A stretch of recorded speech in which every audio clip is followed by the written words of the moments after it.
Shush, girl, shut your lips. Number 10, Stupid Girls, Pink. We give Pink a big thumbs up for what she was trying to do with her 2006 hit Stupid Girls.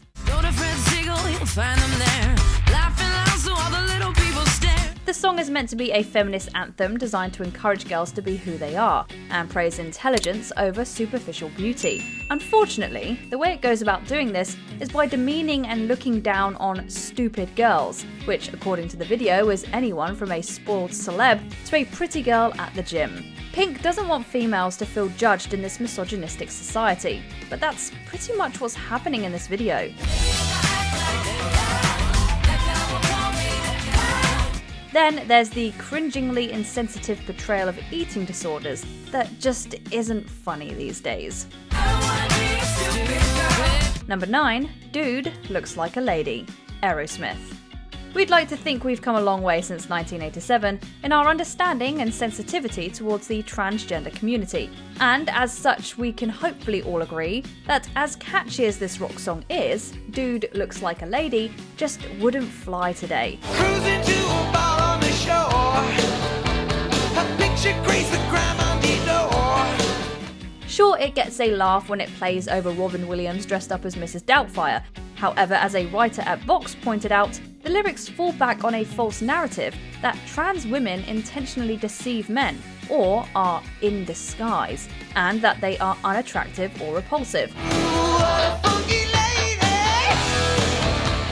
Although it feels much more out of place today, Aerosmith's lead guitarist Joe Perry was actually worried at the time that the song might offend the gay community.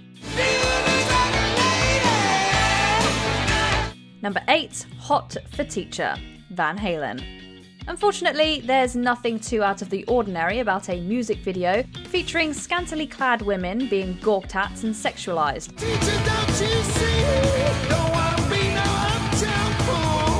Thankfully, that demeaning gaze is usually coming from adults. In Van Halen's Hot for Teacher, however, it's a bunch of grade school kids cheering and leering as their phys ed and chemistry teachers rip off their clothes and catwalk on their desks like it's a raunchy Victoria's Secret fashion show.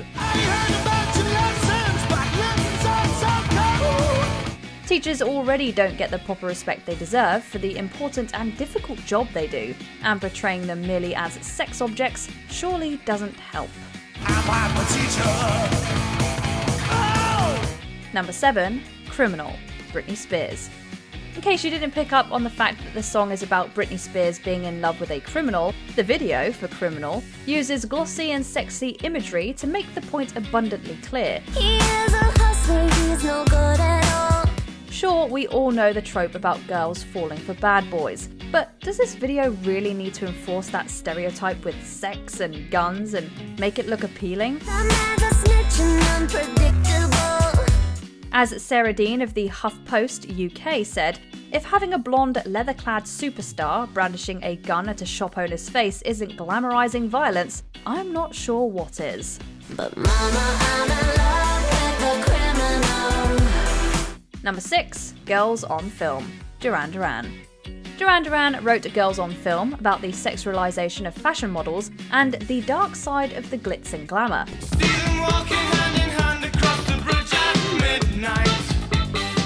However, that's probably not what most people are thinking about as they watch gorgeous women sumo wrestle, give massages, and strut around in skimpy outfits while the band plays on stage. While the exploitation is hard to ignore, it should be mentioned that the band didn't plan for the video to be seen by kids on MTV. In fact, they filmed the video before MTV even went on the air, with the expectation that it would only be played in nightclubs.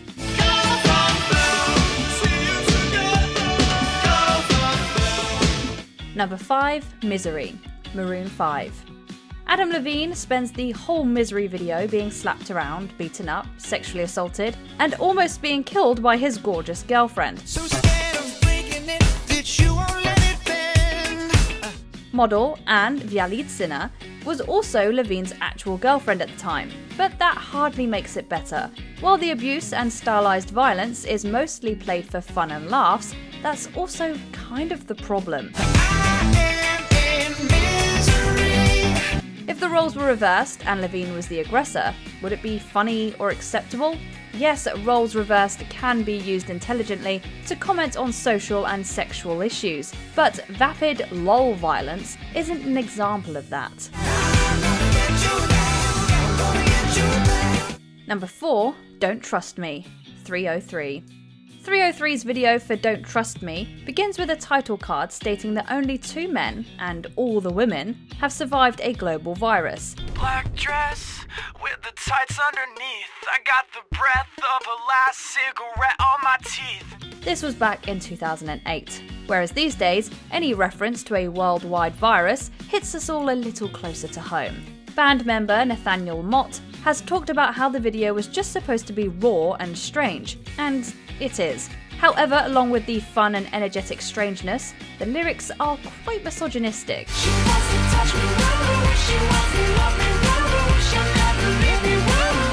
We haven't heard the word hoe used that much since we met Santa.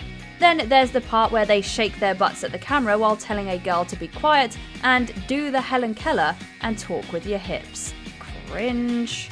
Never trust the hoe, won't trust me. Number 3, Ugly Boy, The Antwoord.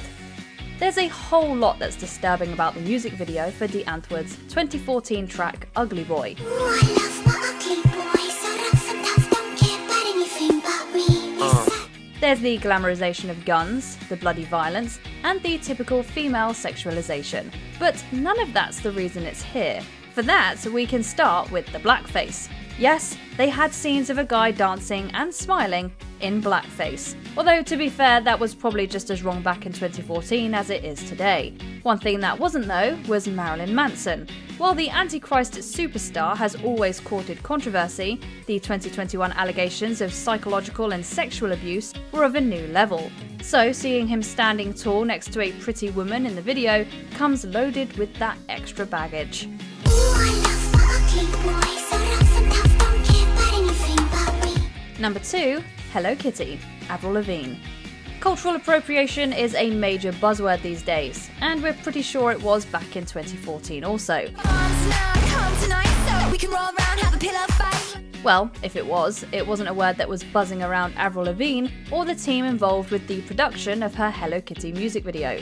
From the crew of Japanese backup dancers to the scenes shot in a sushi restaurant, this J-pop inspired track wasn't subtle about its influence. Hello Kitty, hello Kitty. And while critics didn't like the song, the video received just as much criticism at the time, with Slant magazine writing that it took cultural misappropriation to cringe-inducing levels. Number 1, Turning Japanese, The Vapors. The good news is that, contrary to popular belief, Turning Japanese wasn't written about the squinting face people make in the climactic moment of, well, you know. I got your picture of me and you. The song is actually about a man who has lost his girlfriend and feels he's going crazy, turning into something different. The bad news is that the music video is still a cringe-worthy expose on cultural appropriation. I want a doctor to take a picture so I can look at you from inside as well. From the subservient geisha to the intercutting of lead singer David Fenton and a samurai, both swinging a sword. The lyrics might be a metaphor, but unfortunately, they went quite literal for the music video. Turning Japanese, I think I'm turning Japanese, I really think so.